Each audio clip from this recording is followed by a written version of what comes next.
Hello Proponomics people, and welcome to the longer form explainer video for day 10 of the Proponomics Advent Calendar in 2023.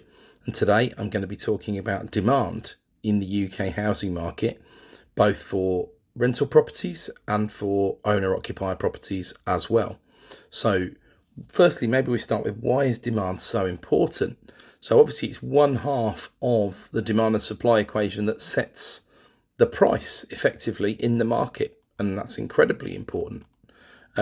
So if we consider supply was covered in yesterday's Advent Calendar entry, what would influence demand? Well, demographics are going to influence demand. So how old is the population?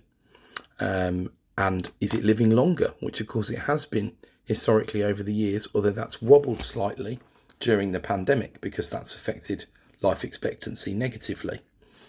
So also, what also might change demand? Well, changes in the population. Now, what changes might there be?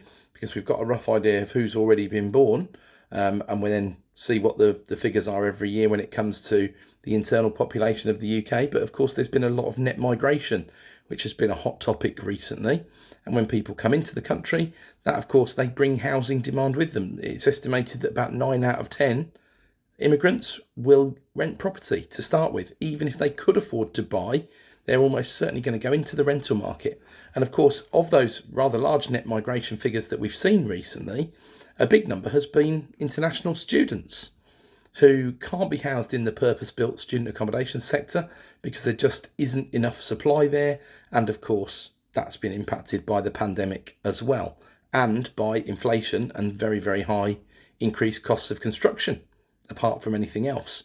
So that's providing a lot of demand that's temporary. There were 263,000 net new students into the UK in the past 12 months. And that obviously has a massive impact because that overspills into the private rental sector.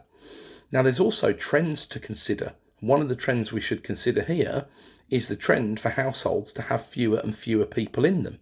Now, that's not just because the birth rate is trending downwards, which it is, but also because of the ongoing trend for people to either not marry in the first place, or more and more likely to get a divorce when they've already got children.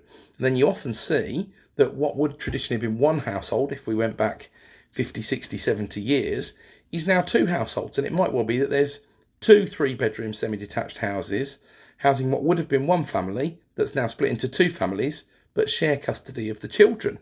So this creates a lower number of people per household, and therefore you simply need more housing. Now, we discussed yesterday the issues around supply, planning constrictions, and all the rest of it that I'm sure you'll know quite well all affect the UK housing market. But what stimulates that demand, and why do people still even want to try and get on the property ladder? Now, of course, they're either going to rent or they're going to buy. And there is obviously more and more of a trend over recent years for things like HMO. And that's not necessarily just for students or not just for young professionals. There's more and more of a trend for HMO. And you would expect there to be more demand for HMO in this day and age, because apart from anything else, with highly volatile energy prices and energy bills, paying one rent that's all inclusive can make an awful lot of sense. So it's a much cheaper to live in a single occupancy unit.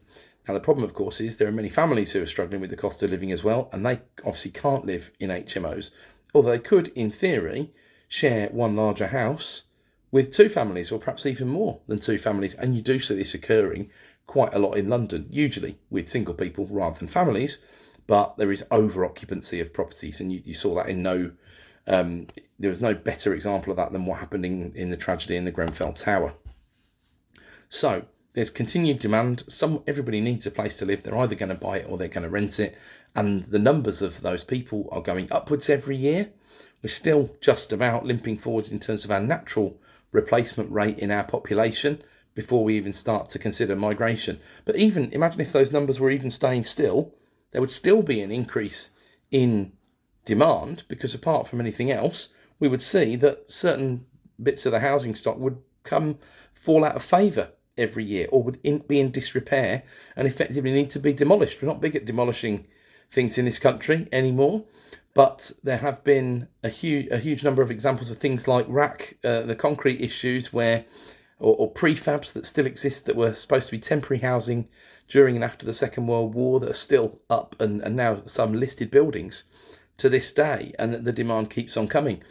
Even if that wasn't the case, there would still be demand that would be split geographically, because certain areas would be growing and certain areas might even be shrinking in population. It's been the case up in areas of the northeast, in parts of County Durham, for example, that population has been trending downwards quite a bit over the years as people move out of the area to find more work elsewhere. And of course, the reverse has been true in urban locations. Although the pandemic did disturb those long-term trends, they're bound to return. And with 84% of the UK population being classed as in an urban area, you can see how much that's attracted over the years. The actual demand for rural properties over the last 20 years or so in the UK has actually fallen because the rural population has fallen as people go more and more to go to cities and towns in order to find work, apart from anything else. So there's employment factors also that make a difference.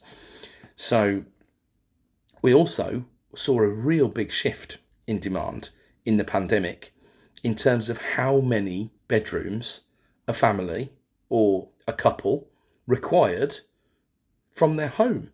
Because apart from anything else, there was this huge push into working from home, which obviously has persisted somewhat, and now many people are following a hybrid work model. And that often meant, especially if there were two of you, and you say you had a one-bedroom flat because that's all you needed, two of you would really struggle to work and live in a one-bedroom flat if you're both working from home. So there's a demand suddenly for an extra bedroom.